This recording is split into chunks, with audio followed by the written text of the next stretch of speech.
Kami senang bekerja, memberitakan Injil, pergi mengabarkan Injil ke kota, gunung, dan lembah, bekerja dengan sekuat tenaga, sampai dunia penuh dengan terang tentang Dia yang mulia yang menderita agar manusia dibenarkan. Segalanya buat Kristus, kerja, cinta, dan setia kami. Segalanya buat Kristus, pujian, hormat, dan sembah. Segalanya buat Kristus, Dia berkorban buat kita. Dengan syukur kami nyanyi sorak, selamanya buat Kristus. Segalanya buat Kristus, kerja, cinta, dan setia kami. Segalanya buat Kristus, pujian, hormat, dan sembah. Segalanya buat Kristus, Dia berkorban buat kita. Dengan syukur kami nyanyi sorak, selamanya buat Kristus. Selamat pagi saudara sekalian. Ini luar biasa ya, luar biasa. Saya menyampaikan terima kasih karena kesempatan untuk berbicara. Saya pikir bicara ini sangat strategis. Kenapa? Karena ini kantor Uni ya. Kantor ini punya pengaruh yang besar kemana-mana. Ya, semua kita punya pengaruh. Kemudian di sini juga dipersiapkan pemimpin masa depan. Yang sekarang mungkin belum memimpin tapi akan masa depan memimpin. Luar biasa. Kemudian di samping itu juga kita juga mempunyai istri, mempunyai anak, mempunyai sahabat yang kita bisa juga mempunyai pengaruh. Mudah-mudahan apa yang saya sampaikan ini ya ada gaungnya. Kalau mungkin tidak banyak ya, satu pun itu gaungnya itu akan apa? Akan bisa kedengaran. Dan lebih lagi sekarang menyadari dokumentasi ini perlu.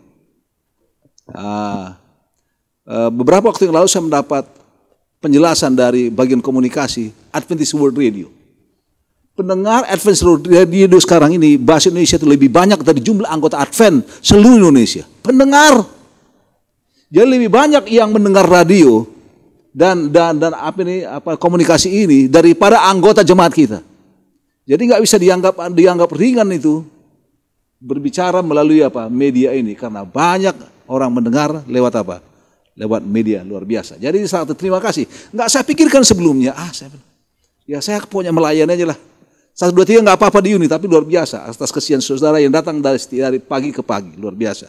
Mudah-mudahan firman yang saya sampaikan mempunyai berkat kepada kita semuanya. Revival and the second coming of Christ. Topik pembahasan pagi ini, aku telah mengalahkan dunia. Kamu juga bisa. Aku telah mengalahkan dunia, kamu juga bisa.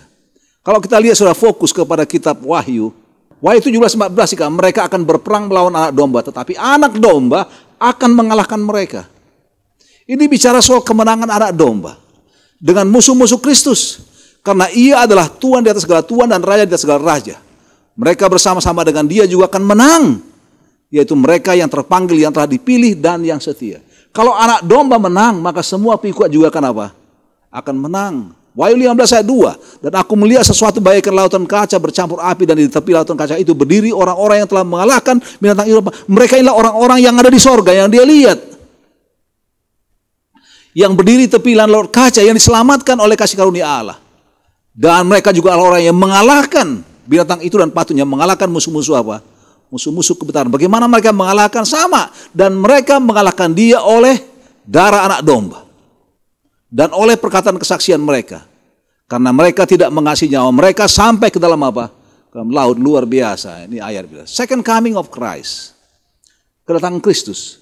Saya pikir sangat tepatlah pimpinan kita dari General Conference telah memilih tema ini, kedatangan Kristus dengan kebangunan. Karena inilah kita sekarang menunggu kedatangan apa? Kristus yang apa? Yang kedua kali. Baik, kedatangan Kristus yang kedua kali adalah satu-satunya tema terbesar dalam Alkitab. Itu sebabnya ini ditekankan. Tema yang paling besar. Salah satu yang paling besar dalam Alkitab bicara soal kedatangan Kristus yang apa? Yang kedua kali. Pada perjanjian lama, 300 nubuatan tentang kedatangan Yesus pertama, luar biasa. 80 tentang kedatangan kedua itu tidak begitu banyak. Dibandingkan dengan perjanjian baru, soal kedatangan Kristus perjanjian baru itu lebih banyak daripada perjanjian lama. Tapi luar biasa juga. 80 kali. Di perjanjian lama, perjanjian baru ada total sekitar 2.400 ayat mengungkapkan janji-janji Allah tentang kedatangan apa? Kristus akan datang. 2.400. Jadi ulang-ulang. Kalau Alkitab ulang-ulang ini, kita juga harus ulang-ulang.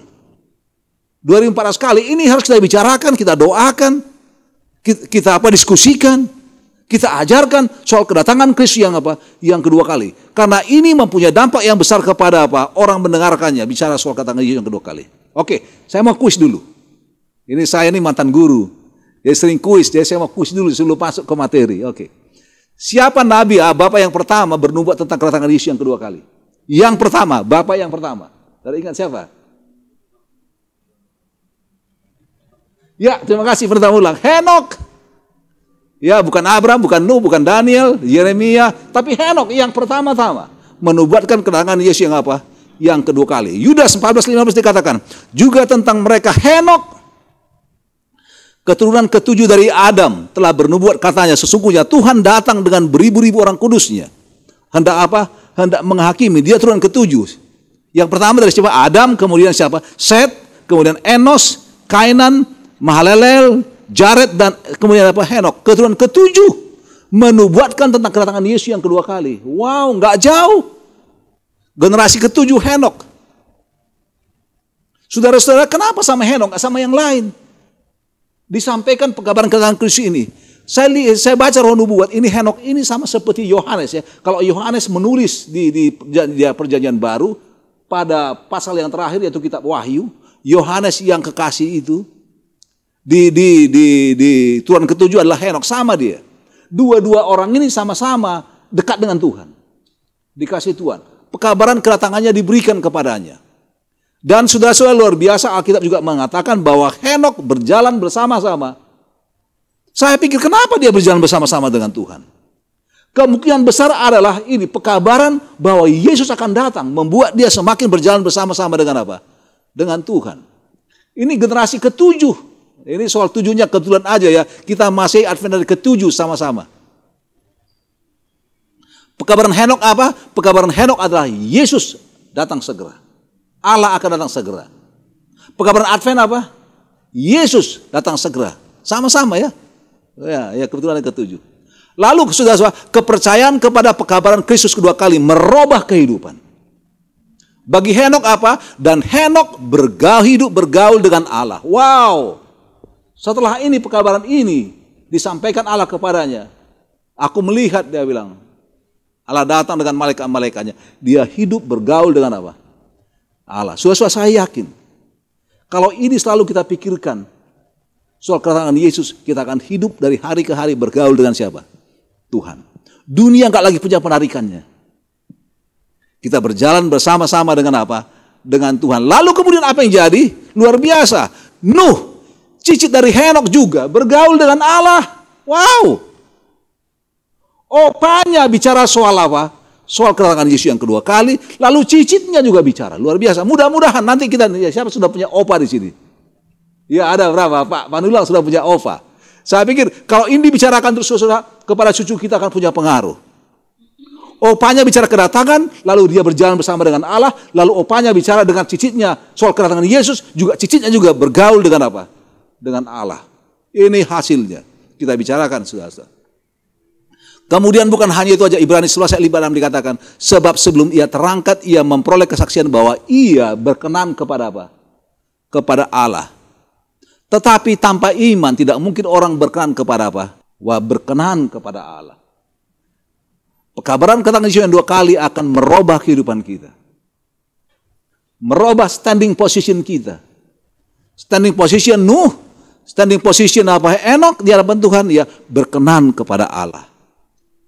Itu sebabnya mengapa kita bicarakan soal ini. Lalu luar biasa, ia tidak ada lagi sebab ia telah diangkat oleh apa?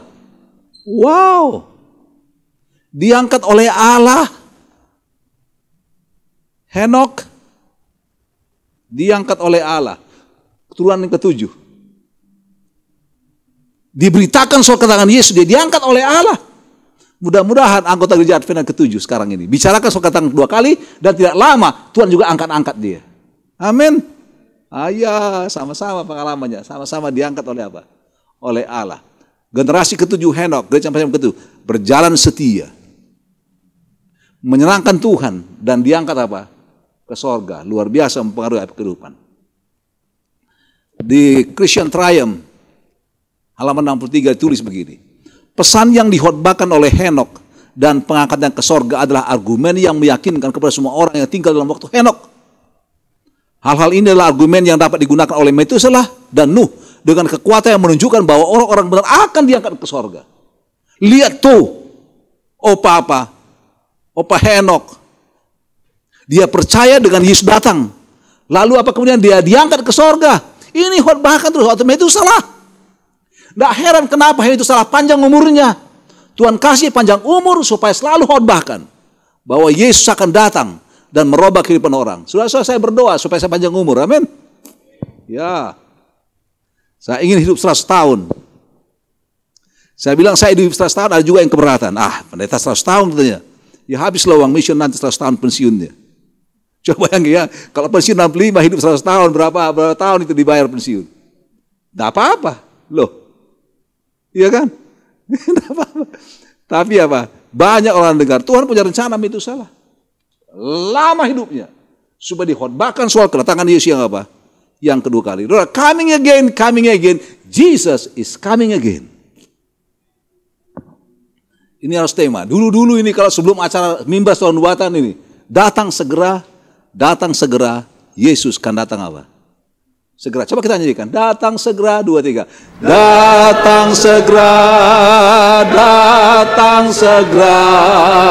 Yesus kan datang segera. Sekali lagi kita ambil lagu 1, 2, 3, 4. 2, 3, 4. Datang segera,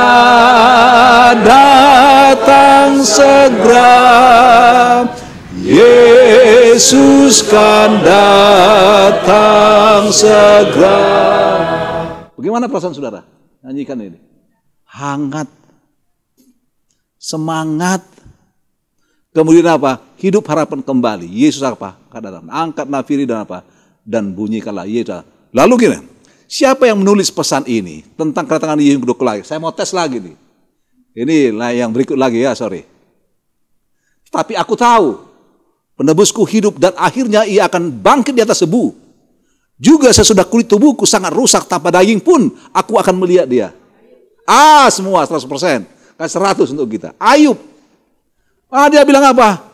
Juga sesudah kulit tubuhku sangat rusak. Dia menderita kulitnya kulit yang sakit. Kalau terjemahan lain dikatakan kulitnya berulat. Walaupun kulitku berulat, tanpa daging pun aku akan melihat apa? Bagi orang sakit saya pikir pekabaran yang paling memberi semangat adalah kedatangan Yesus. Yesus akan datang dengan tubuhku ini yang berulat ini, aku akan melihat dia. Aku akan bangkit kalaupun aku mati apa? Aku akan bangkit di atas apa? Debu. That's why. Pekabaran ini penting. Saudara-saudara, bagi orang sakit sampaikan, Yesus akan datang apa? Di dunia ini banyak orang menderita. Menderita penyakit fisik. Banyak orang yang perlahan-lahan sudah tahu dia sudah mati. Orang ke dokter katakan ini penyakitmu gak bisa sembuh. Kau akan mati dengan ini. Tapi pekabaran Yesus akan datang memberikan apa? Semangat. Amin. Bukankah tidak saya sampaikan? Sementara saya di sini ada seorang katakan, ya pendeta, aku sudah cuci darah ini. Lalu ada orang yang melawat dia katakan, wah nanti kamu gak akan lama mati. Marah dia. Memang benar, tapi bilang akan mati orang gak suka. Tapi bilang apa? Sabarlah ya, Yesus akan datang. Mungkin penyakitmu akan sembuh, nggak akan tiba-tiba darahnya menjadi apa? Bersih lagi. Tapi dengan darah yang kotor, Yesus akan datang memberikan apa? Mungkin orang nggak akan pernah sembuh dari kankernya. Nggak akan pernah sembuh. Dan semua katakan kanker itu luar biasa. Hanya sedikit yang lolos.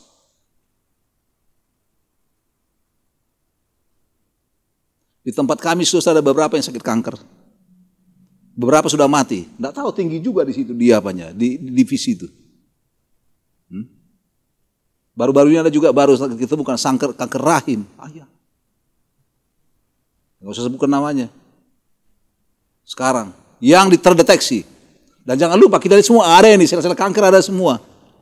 Nggak tahu kapan itu apa berkuasa. Kita juga nggak tahu dulu. Tuh tiba-tiba cek, wah stadium 3. Tapi nggak usah datang, nggak usah datang, nggak usah apa, kecewa, nggak usah sedih. Kalau Yesus datang semuanya akan apa? Akan berakhir. Mungkin nggak pernah sembuh. Aduh, kita sangat sedih juga dengan ketua divisi kita penyakit cancer. Dia sudah cancer sejak dia masih di college, thyroid. Kasih karunia Tuhan luar biasa baginya puluhan tahun. Tuhan topang dia. Tapi kemudian temukan juga. Sudah menjalar ke tepat sumsum tulang belakang. Bawa ke Amerika. Dia bilang nggak bisa lagi. Tapi mereka anjurkan untuk bikin terapi lagi. Untuk treatment. Apa itu treatment apa namanya? Apa itu? Kemo. Tangi sudah dicoba satu trip. Berapa 6 kali? Masih ada katanya. Taruh kedua lagi. Hanya harapan aja. Pepesan kosong. Kepada Ayub ia katakan apa? Walaupun sesudah kulitku tubuhku sangat rusak tanpa daging pun aku akan apa? Melihat dia. Aku akan lihat Tuhan. Kasihnya yang apa? Selamatkan apa? Aku Ayub. Oke ini. Dari Sion, puncak keindahan, Allah tampil bersinar. Allah kita datang dan tidak akan berdiam diri. Di hadapannya api menjilat. Sekelilingnya bertiup badai yang dahsyat. Ia bersuka kepada langit di atas dan kepada bumi untuk mengadili umatnya. Allah kita datang. Siapa ini yang menulis? Ada yang bisa tebak? Daud.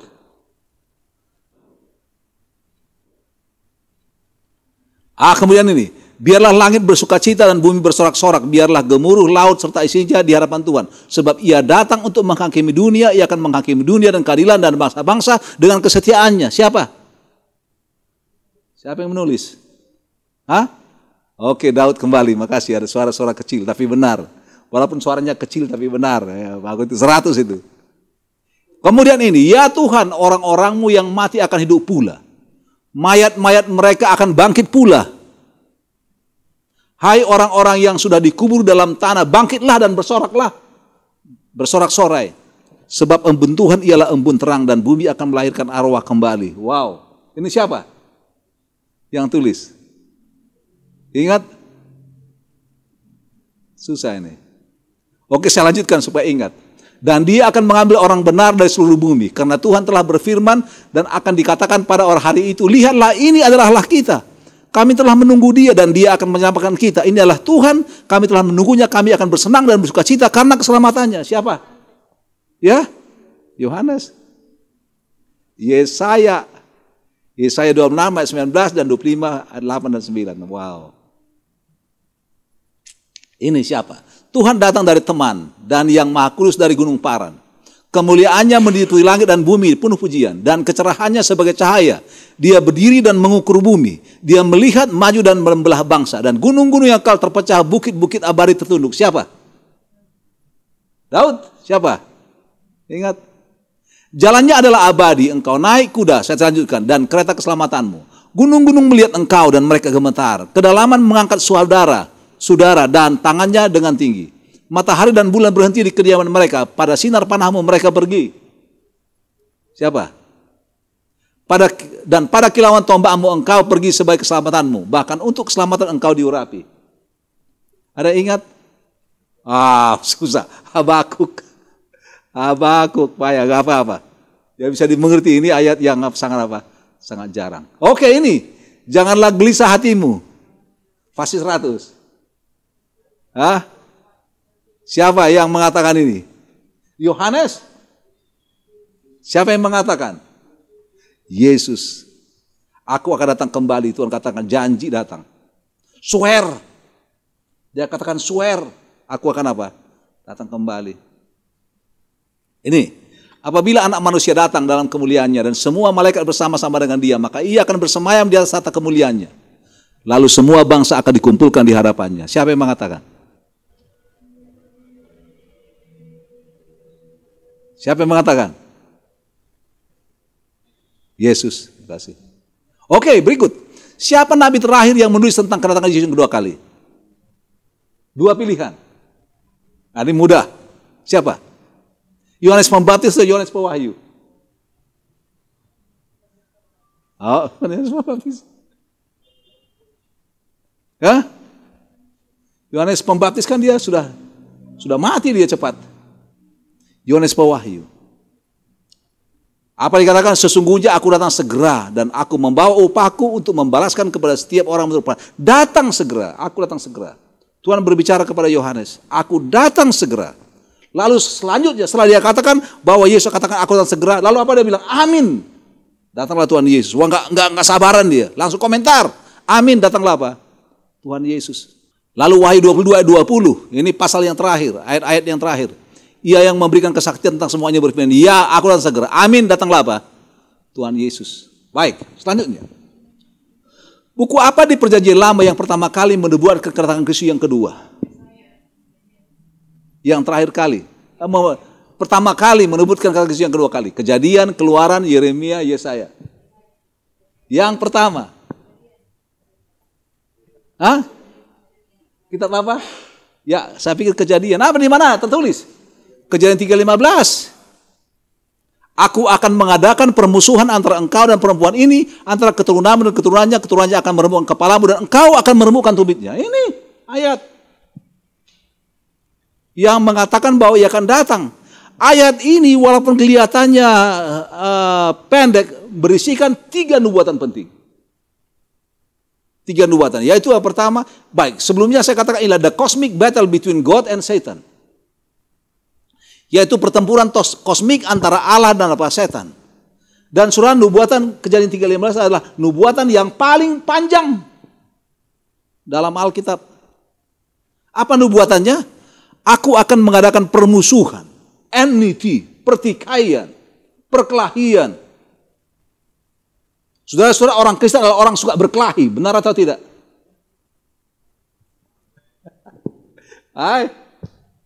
Yes. Tapi berkelahi sama siapa dulu? Sama setan. Bukan sama pendeta ya, tapi sama setan. Aku akan mengadakan permusuhan antara keturunanmu dan keturunannya. Keturunannya itu singular. 1 orang. Ini bicarakan soal kelahiran Yesus. Kelahiran Yesus. Antara siapa? Keturunannya dan keturunannya. Lalu yang kedua, meremukkan kepalamu. Ini nubuatan kedua. Yesus akan mengalahkan setan. Dan ketiga, dan engkau akan berbuat tumitnya. Kemenangan setan ketika Yesus disalib. Ini sudah nubuatan panjang. Pertikaian. Pertikaian antara setan dan apa? Wanita. Antara setan dan apa? Wanita itu. Sepanjang zaman. Setelah dari Eden. Begitu lama, ribuan tahun. Lalu apa? Keturunan setan dan keturunan apa? Wanita. Pengikut-pengikutnya. Lalu kemudian apa? Setan akan apa? Meremukkan tumitnya, keturunan wanita itu. Tapi wanita itu meremukkan apa? Menghancurkan apa? Dia pi kepala. Nubuatan yang begitu apa? Panjang. Dari mana datangnya peperangan? Saya pikir ini kembali ya kelas Alkitab yang elementer. Dari mana? Dari sorga. Wahyu pasal 12 ayat 7. Maka timbullah peperangan di apa? Di sorga. Ini diimport. Peperangan dari apa? Dari sorga. mulainya. Kemudian turun ke bumi, di mana kita berada sekarang. Dan naga besar itu, si ular tua yang disebut iblis atau setan, menyesatkan seluruh dunia. Dia dilemparkan apa ke bawah? Iya, dilemparkan kemana? Ke bumi. Setan di sini berkuasa. Tempat di mana kita tinggal ini adalah dikuasai oleh setan. Dia berkuasa di bumi ini, luar biasa. Karena itu dikatakan Alkitab Wahyu 12 ayat 12, bersukacitalah hai sorga dan hai kamu sekalian di dalamnya, celakalah kamu hai bumi dan laut. Kenapa bersukacita sorga? Karena si penyesat itu sudah tinggalkan sorga. Tapi kemana dia datang? Ke Jakarta, ke Indonesia, ke SSD, Filipina, ke seluruh dunia. Celakalah kamu hai bumi dan laut, karena apa? Iblis telah turun kepadamu dalam geramnya yang dahsyat. Wah, luar biasa. Geramnya yang desada, saya bisa terbayangkan. Marah sekali. Pernah ketemu orang yang sangat marah. Kemana-mana dia pergi, marah wajahnya. Tidak ada damai. Takut kita ya, takut. Tak mau dekatlah kita menghindar. Setan itu sangat marah di dunia ini. Kenapa? Dia tahu waktunya sudah apa? Sudah dekat turun. Saudara, perang antar Tuhan dan setan itu terjadi. Perang berlanjut dari surga, lanjut ke bumi. Lanjut kemana? Ke Eden.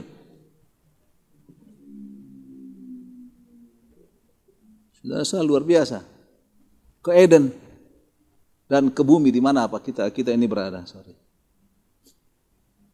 Dan perang itu masih berlangsung di dunia. Menurut ahli ilmuwan dikatakan bahwa pada sekitar 3.100 tahun dari sejarah yang tercatat, dunia ini telah terlibat, dunia ini hanya ada damai 8% dari waktu. Berapa? 3.100 tahun, hanya 8% waktunya ada damai. Sekitar 286 tahun. Dan lebih 8.000 perjanjian dibuat supaya perjanjian damai. Perjanjian dibuat. Dan selama ini saudara-saudara sudah ada 14.531 peperangan. Berapa korbannya? 3.640 juta. Begitu besar. Hanya sedikit waktu damai. Tapi sebenarnya saudara tidak ada waktu damai sebenarnya. Kalau kita lihat dari Alkitab nggak ada waktu damai. Ini hanya dari mata sejarah. 286 apa, tapi nggak ada. Korban sudah banyak. Nggak hanya disebut perang ya, korban kadang-kadang di tengah jalan di mana-mana sudah banyak. Perang itu masih berlanjut ya Pak. Dari surga pindah kemana? Ke dunia. Dan sekarang ini sudah 6.000 tahun. Peperangan masih terus jalan antara setan dengan apa? Dengan pengikut-pengikutnya wanita itu. Perang masih berlanjut terus. Dan dalam Great Controversy 507 dikatakan, setan memanggil semua pasukannya, dikerahkan dan melemparkan seluruh kekuatannya ke dalam apa? Pertempuran luar biasa. Seluruh kekuatan, full force. Kekuatan penuh, wah luar biasa. Setan nggak ada yang santai setan, semua dikerahkan, semua kekuatan penuh, wah luar biasa. Kekuatan penuh. Untuk masing-masing orang setan ditempatkan. Karena apa? Konflik masih belum berakhir. Makanya apa ya? Akhirnya, itu makanya Paulus katakan, hendaklah kamu apa? Kuat di dalam apa? Dalam Tuhan. Di dalam kekuatan kuasanya. Wah luar biasa. Lalu apa dikatakan? Kenakanlah seluruh perlengkapan senjata apa? Allah. Karena full force mereka. Semua. Kenakan seluruh. Jangan tinggalkan. Supaya kamu dapat bertahan melawan tipu apa? Muslihat iblis. Komentarnya sangat menarik dalam Great Controversy 508. Selagi manusia tidak mengetahui cara-caranya, musuh yang waspada ini selalu mengikuti setiap saat. Mengikuti. Kemanapun kita. Kita naik mobil diikuti. Kita naik sepeda motor diikuti. Kita jalan diikuti. Kalau boleh dia apa? Binasakan. Kalau boleh binasakan, hancurkan. Supaya habis ini. Ini musuh kita. Setiap saat. Itu makanya jangan lupa. Dimanapun kita berada. Diintainya. Dia masuk ke dalam bagian rumah tangga. Oh, banyak sekarang rumah tangga yang kacau, saudara. Sudah bertengkar, berperang, cerai. Di setiap jalan di kota-kota, hati-hati yang sepeda motor ya. Sekarang ini banyak sudah, Jakarta aduh ngeri naik sepeda motor. Tapi masalah juga yang ngebut. Ngebutnya apa? Melebihi kecepatan. Kecepatan malaikat. Malaikat tinggal di belakang. Udahlah lu pergi aja. Kecelakaan terjadi. Apalagi setan dia intai itu di jalan itu. Umat-umat Tuhan. Di dalam gereja. Lihat itu kan masuk di gereja. Dengan cara bagaimana? Dusta. Ada dusta di antara kita. Iya kan? Apalagi? Tuduhan-tuduhan, accusation. Tuduhan-tuduhan. Ini gencar ini. Lalu pencobaan, masuk dalam gereja, dalam majelis gereja, di dalam pengadilan membuat bingung, menipu, menggoda, merusak jiwa dan tubuh manusia. Setan targetnya sekarang merusak tubuh manusia, kalau bisa hancurkan. Dan saya merasa saya pernah jadi korbannya. Merusak tubuh. Gak bisa jalan, saudara. Saya sudah hidup, upayakan apa yang saya tahu untuk hidup, tapi kemudian sakit, saudara. Aduh, setelah saya sakit, sudah nggak bisa jalan. Pikiran pertama saya, apa yang dunia bilang? Wah, pendeta Sinaga ini dihotbahkan ini, tapi begitu juga. Itu yang ketakutan bagi saya. Karena itu setelah seorang sakit itu masuk di milis, email di mana-mana. Pendeta sakit, wow! Dia attack saya punya tubuh.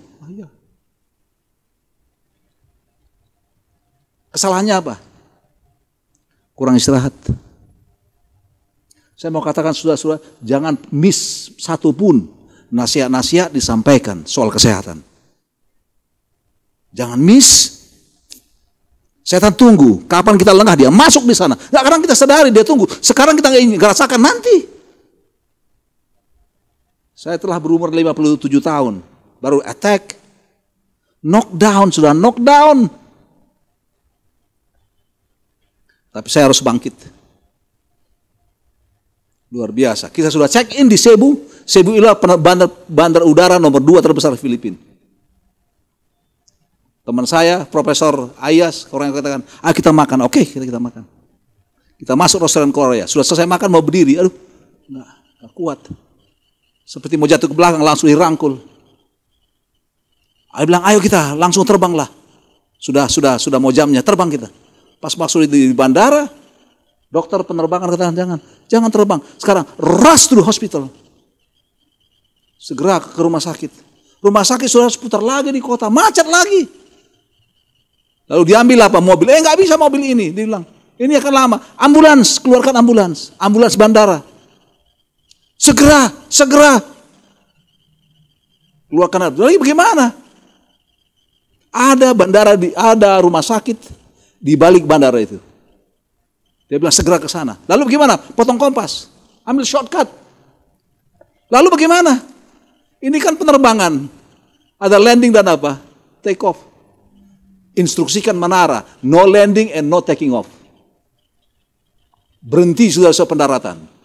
Pesawat putar-putar. Supaya Pak bisa lewat motong.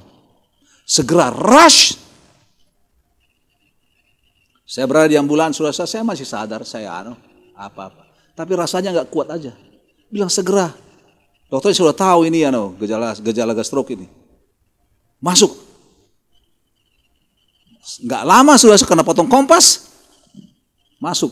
ICU langsung. Wow, taruh semua ini.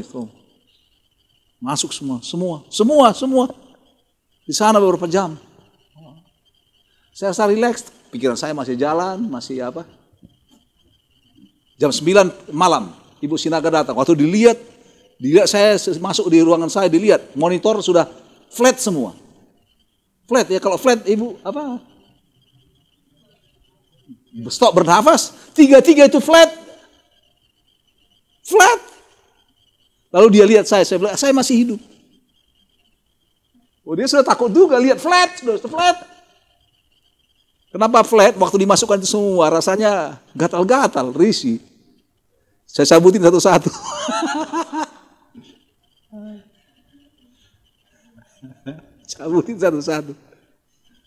Aduh, saya bikin seminar untuk ketua di sana, baru bersah khotbah. Sebelum saya naik baru khotbah. Lalu saya bilang ICU, saya di ICU. Berapa jauh ke ICU dari CU? See you later, or see you forever, apa? Ya, saya rasakan jamahan. Katakan, jaga tubuh baik-baik. Setan juga Pak bekerja. Sekarang waktunya nggak hidup sembrono. Saya pikir, waduh saya aja yang sudah jaga baik-baik. Sampai saya menangis, Tuhan kok begini? Saya sudah berupaya jaga kesehatan baik-baik. 50 tahun saya vegetarian. Saya hindarkan nggak makan daging, nggak makan ikan. Kemudian saya olahraga setiap hari, main tenis di lapangan tenis. One mistake. Kurang tidur, nggak istirahat.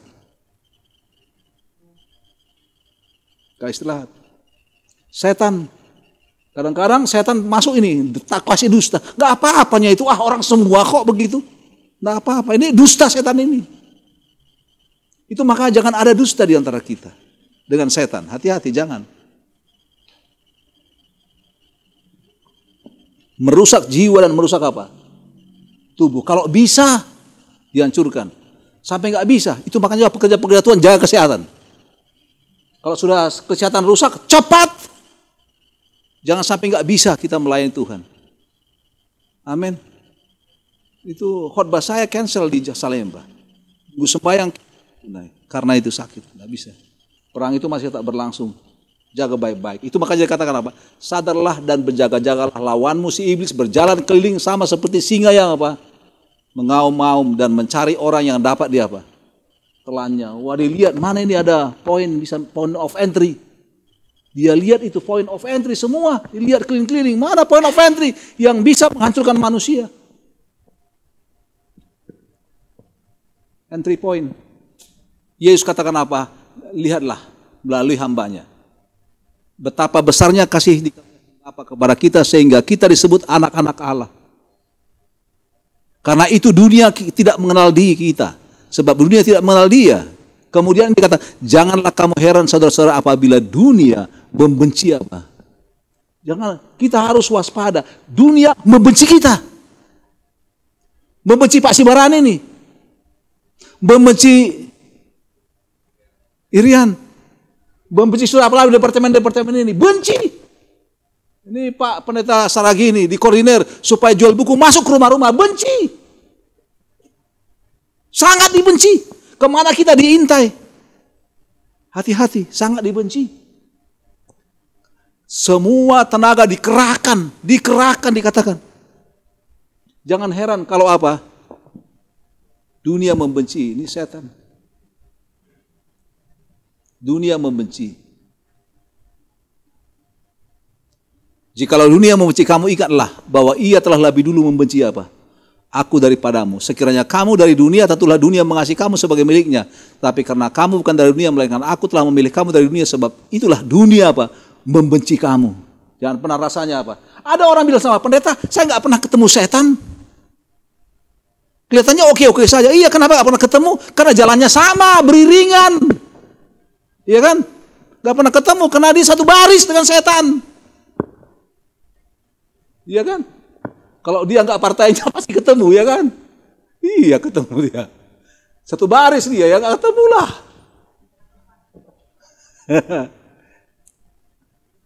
Ia akan apa? Mematuk tumitmu. Dipatuk. Ingatlah apa yang telah kukatakan kepadamu, seorang hamba tidak lebih tinggi daripada tuannya. Jikalau mereka telah menganiaya aku, mereka juga akan apa? Menganiaya kamu. Kalau mereka menyalibkan Yesus, dia juga menyalibkan kita. Yaitu dipatuk. Perang berlanjut dari Eden kemana-mana. Waktu Yesus datang ke dunia ini juga perang lanjut, bukan berhenti. Wah ini yang dia dulu. Dia mau turunkan dulu dari penghulu malaikat. Dia mau turunkan. Wah datang. Perang berlanjut. Pada waktu Yesus melayani di bumi, setan datang. Yohanes 14 ayat 30 dikatakan apa? I will not speak much more with you, for the ruler of the world is coming, and he has nothing in me. He has never a moment ruled. Ya, penguasa dunia datang dan tidak menemukan apa-apa. Luar biasa, pelayannya waktu dia melayani di bumi, luar biasa, Yesus menang. Tidak pernah berbuat dosa. Yohanes 14:30, katakan, tidak banyak lagi aku berkata-kata dengan kamu, sebab penguasa dunia ini datang dan ia tidak berkuasa sedikit pun atas apa? Dia menang, gak berkuasa. He has nothing in me. Setan lihat, dia mau apa? Dicobai, lolos. Berapa kali 3 pencobaan, soal selera, soal apa? Penguasaan dunia, lolos. Datang berkali-kali, lolos. He has nothing in me. Gak bisa. Gak bisa apa-apa. Ini gambar apa ini? Koper ya. Pernah sudah punya koper spinning, gak ada handle-nya? Paling susah ini bawa ini. Saya pernah punya koper begini, handle-nya susah cari. Kalau sudah lewat di apa itu, di belt itu, payah mau tariknya. No handle. Setan berusaha untuk hancurkan Yesus, tapi no handle. Gak ada handle-nya. Dari mana mau bisa apa ya? Gak ada pegangannya. He has nothing in me. Pelayanannya. Penguasa dunia ini akan datang ke setiap kehidupan. Kehidupan kita ya, kehidupan keluarga, kehidupan sehari-hari, dalam pekerjaan. Penguasa dunia ini akan datang untuk menguji kita. Penguasa dunia ini tidak apa berkuasa atas Yesus dan dia menang. Lalu kemudian, bukan hanya lanjut lagi. Waktu Yesus datang, dia nggak berhenti. Sampai disalib.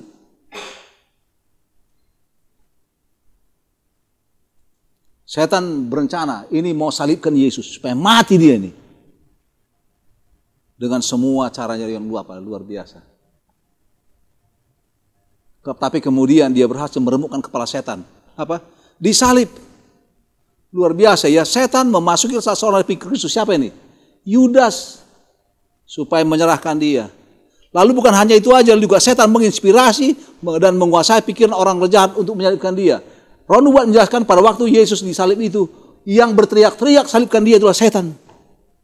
Ada di mana-mana setan, salibkan dia, salibkan dia, salibkan dia. Yang ribut-ribut.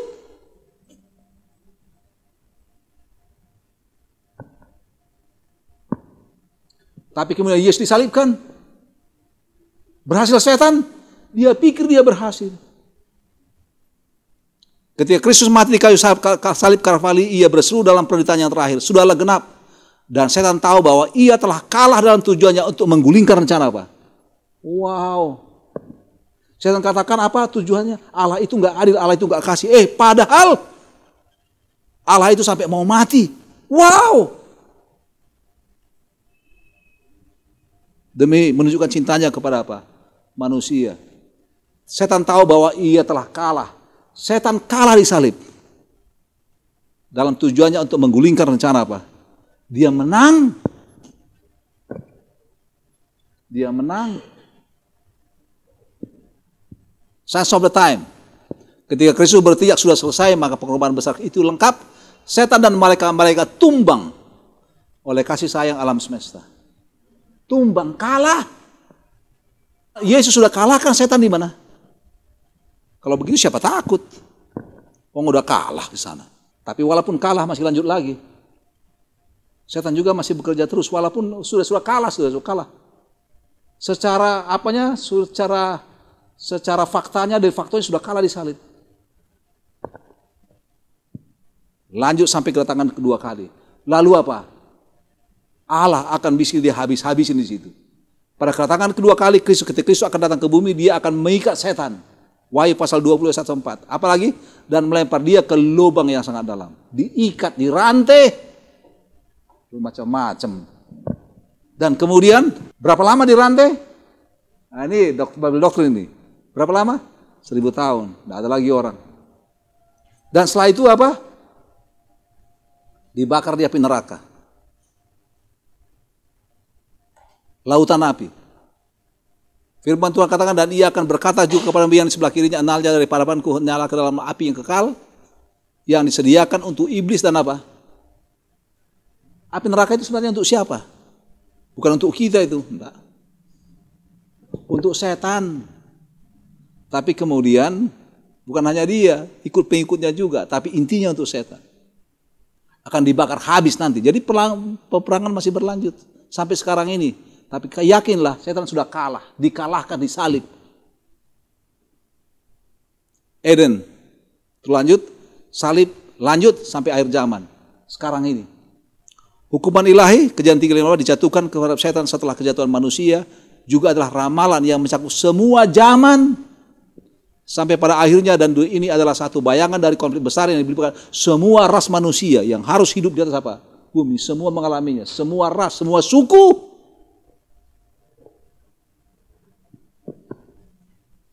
Suku di bumi terus datang. Dan sekarang musuh itu selalu bekerja. Taktiknya luar biasa, strateginya cobaan. Dia datang dengan cobaan. Bagaimana melawan? Tahui kelemahan. Apa cobaan manusia datang kepada manusia? Soal makanan? Apa? Ketahui di mana kelemahan kita. Kalau dikatakan ada 3 ta, wanita, harta, tahta. Soal wanita, hati-hati. Harta, ini soal uang, kadang-kadang karena uang. Soal apa? Kedudukan, harta, kedudukan jaga tata. Masalah kedudukan. Kalau saya lihat kita kadang-kadang soal kedudukan ini. Saya katakan jangan pernah mau bicarakan soal kedudukan. Jangan sampai masuk, saya datang masuk nanti. Bicara kedudukan ya, bicara kedudukan itu. Kalau Advent sudah bicara kedudukan, hangat itu. Jangan pernah mau terseret oleh arus apa? Kedudukan biar Tuhan atur. Amin, biar Tuhan atur. Tidak pernah bicarakan. Apa lagi? Nah ini. Makanan, seks, kenyamanan ini. Apa yang menarik kepada tubuh, kepada jiwa, dan apa roh. Keinginan daging, keinginan mata, juga kesombongan apa? Keangkuhan hidup. Ingin tampil sombong. Ya, kalau bisa sombong kenapa enggak? Supaya kelihatan cantik, kelihatan hebat, kelihatan kaya, kelihatan semua. Sombong. Kelihatan berkuasa. Kemudian apa? Taati lagi kebohongan dan bohong putih. White lie.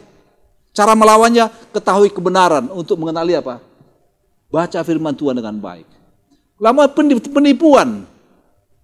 Dia tenangkan tipu. Itu saja kita apa? Melawan dengan waspada terhadap skema apa? Setan.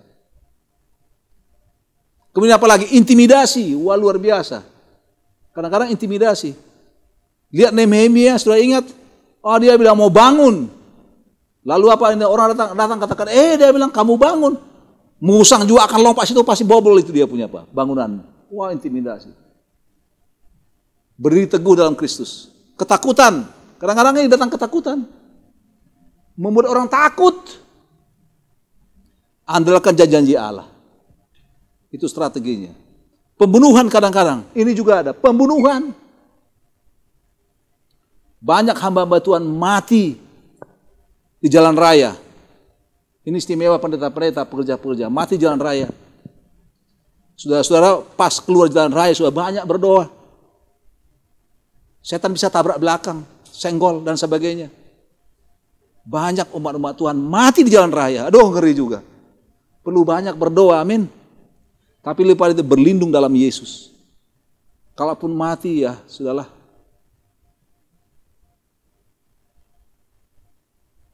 Ada orang merasa, wah saya pelayan Tuhan pasti selamat ini. Berapa tahun yang lalu di Filipina sudah presiden ketua sekretaris mati dalam satu mobil. Di Uni Timur juga mati oleh karena apa? Kecelakaan. Tidak ada aman. Setan datang karena dia penguasa apa dunia ini. Lalu kemudian perang antara Tuhan dan setan terlanjur sampai setelah apa? Milenium. Biasa. Apa Yohanes 16 ayat 33 firman Tuhan katakan? Semuanya itu kukatakan kepadamu supaya kamu beroleh damai sejahtera dalam aku. Dalam dunia kamu menderita penganiayaan, tetapi kuatlah hatimu, aku telah mengalahkan apa?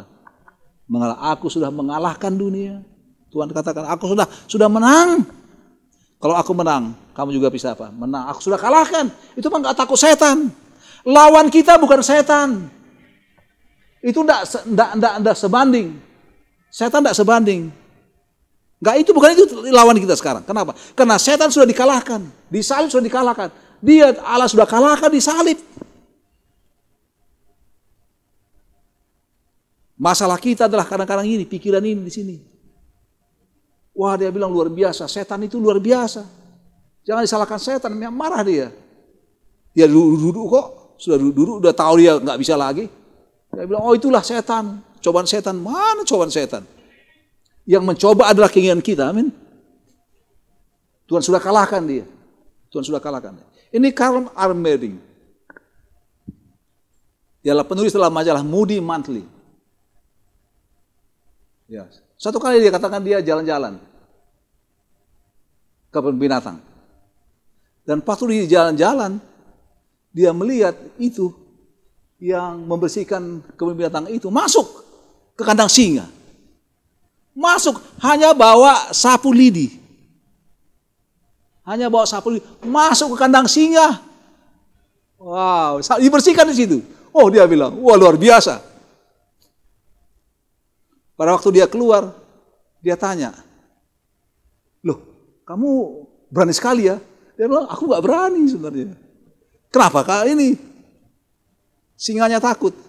Apakah singa jinak? Dia bilang, oh enggak, singanya bukan jinak. Kalau begitu kenapa? Rupanya singanya sudah ompong. Ya kenapa? Singa sudah apa? Ompong. Ya itu apa takut ya kan? Dia jolok-jolok gak apa-apa lagi. Kenapa? Singanya sudah ompong, gak ada giginya. Jangan takut sama singa ompong, apain? Iya, udah gak ada giginya. Dengan itu juga jangan takut sama setan. Kalau setan sudah ompong, siapa yang bikin ompong? Yesus disalib sudah ompongi dia. Dicabuti giginya, dia mati. Habis giginya, gak perlu takut sama setan. Jangan lupa kita bahas the greatest battle is here. Peperangan terakhir di sini di pikiran, bukan setan. Gak takut sama setan, sudah dikalahkan. Sang singa sih sudah apa? Ompong.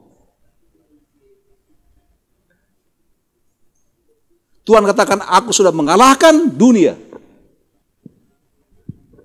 Kamu juga bisa mengalahkan dunia, amin. Saya mau buat panggilan kepada kita. Pada akhir minggu sembahyang ini. Siapa di antara kita yang mau menang? Kemenangan kita bukan oleh karena kita kemenangan Yesus.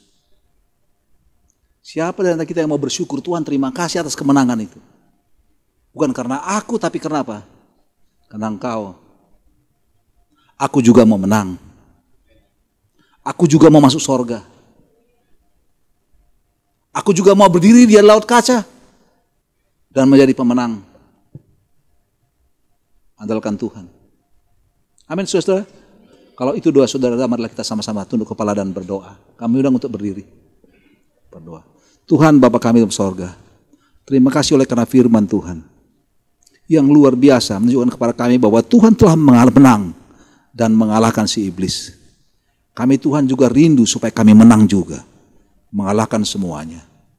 Tuhan berikan kekuatan kepada kami supaya kami menyerahkan yang pertama pikiran kami kepada Tuhan, menyerahkan semuanya sehingga pergumulan kami ya Tuhan